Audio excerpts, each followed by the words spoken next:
no geral, é sempre muito agradável estar constantemente em reavaliação, na autoobservação e principalmente estruturar um pensamento a partir de um ponto. Ou seja, eu gosto muito da frase de Leonardo Boff, quando ele diz que o ponto de vista nada mais é que uma vista a partir de um ponto. Pelo menos em mim, isso me leva a uma concepção de que o entendimento é a maneira que a gente tem de ver uma situação sobre uma perspectiva e a compreensão é esse mesmo ponto sobre várias perspectivas. Então, além de tudo, eu tento reavaliar as minhas histórias, as minhas caminhadas ou jornadas, como gostamos sempre de dizer, procurando tirar o máximo de proveito das experiências que eu tive dentro de um aspecto positivo e principalmente elevando a minha forma de pensar. Eu acho sempre que nós temos que ter olhos de ver, ouvidos de ouvir, coração de sentir e tentar caminhar dentro de um padrão de observação onde as coisas sejam construtivas. Sempre quando eu coloco nas minhas palestras ou mesmo nos meus artigos que eu escrevo constantemente, a importância de ser um bom observador. Isso significa não necessariamente estar observando as qualidades ou os defeitos, mas entender e, por conseguinte, se possível, compreender o que aquilo está tentando transmitir, ou aquele momento, ou aquela pessoa, ou aquela situação, o que aquilo pode me trazer de interessante. Eu acho que se não for por aí, a viagem da vida não tem sentido. Ela não adquire a condição necessária como plataforma de uma sustentação para um processo de evolução. Eu entendo de diferente maneira. O progresso é quando nós descobrimos uma maneira nova de fazer uma determinada coisa, e a evolução é quando nós já não precisamos mais daquilo. Então, eu acho que todo o sentimento que nos aprisiona, sejam eles oriundos de emoções ou simplesmente de percepções, porque vamos ver, eu entendo assim, quando a gente observa algo, nós observamos aquilo sobre a nossa perspectiva e aquilo gera uma sensação e uma percepção em nós. Daí nós traduzimos em formas de emoção. A emoção, uma vez que ela é filtrada, ela se torna sentimento. Esses sentimentos se transformam em impulsos e esses impulsos vão exteriorizar aquilo que nós somos. Então, o primeiro princípio para se entender a atitude interior, a forma de observar tudo isso é trabalhar de maneira muito bem desperta cada etapa desse processo. Então, o que aquilo está me transmitindo, o que eu estou sentindo, qual a percepção que eu estou tendo a partir disso. Dentro dessa percepção, o que está sendo gerado em mim em nível de impulsos. E daí tentar separar bem as coisas que são de caráter negativo, de caráter positivo, porque nós somos humanos no plural, nós não somos deuses ainda, é muito comum. Não é normal, é comum que a gente sinta determinadas sensações ruins ou percepções ruins em uma primeira impressão. Em seguida, eu acho que isso deve ser reavaliado, deve passar por uma reflexão onde você tem que se questionar. O questionamento ele é parte do encontro. Nós acreditamos que nós partimos da dúvida para o encontro. Então, quando eu observo algo, não necessariamente aquilo tem que ser bom ou ruim. Eu estou observando algo. A partir desse algo, o que aquilo está gerando em mim?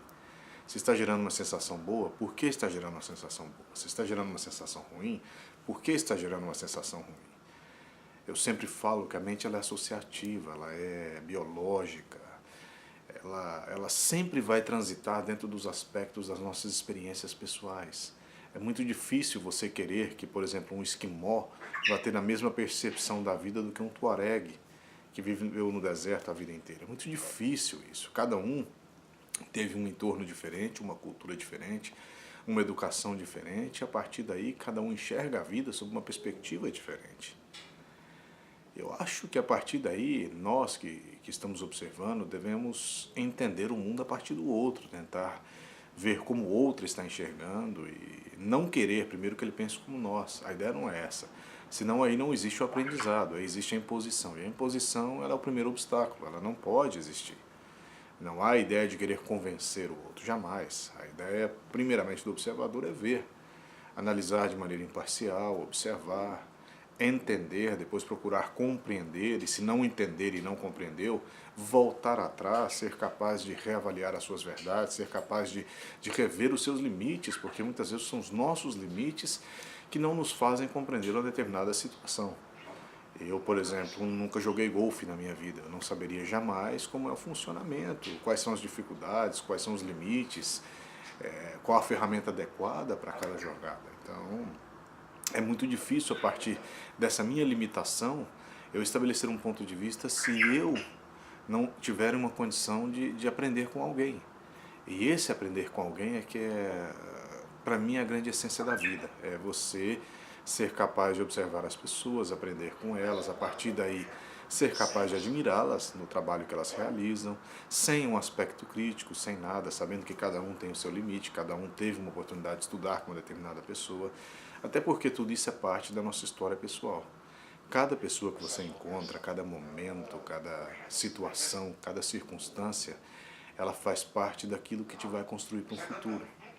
Então aproveitar bem cada momento, cada pessoa, cada conteúdo, cada profissional, isso eu acho que é muito essencial para que você possa primeiro se redescobrir, se reinventar a cada 10 anos, ou a cada ano, ou a cada mês, da maneira que cada um achar no seu tempo e no seu ritmo.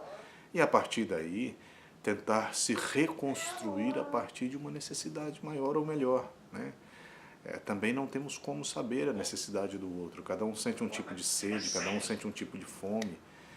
E não necessariamente só de pão e água vive o homem. Ele tem outros afãs, outras necessidades, outras perspectivas até dessas mesmas necessidades, não é?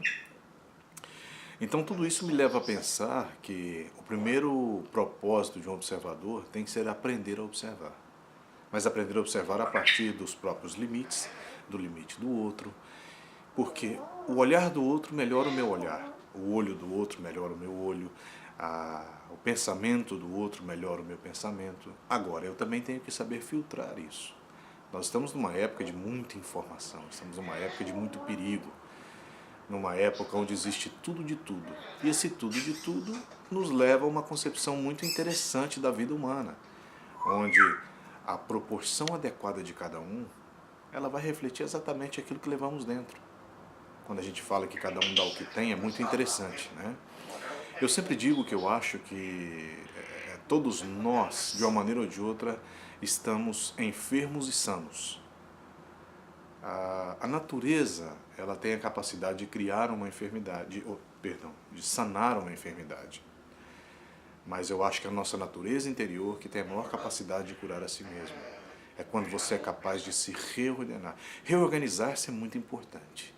Esse reorganizar implica em não ter medo, não ter receio de se observar, não ter receio de ver os próprios defeitos, os próprios vícios, e a partir daí, se possível, ir no seu tempo, né, no seu limite, não forçar a máquina, ir se melhorando.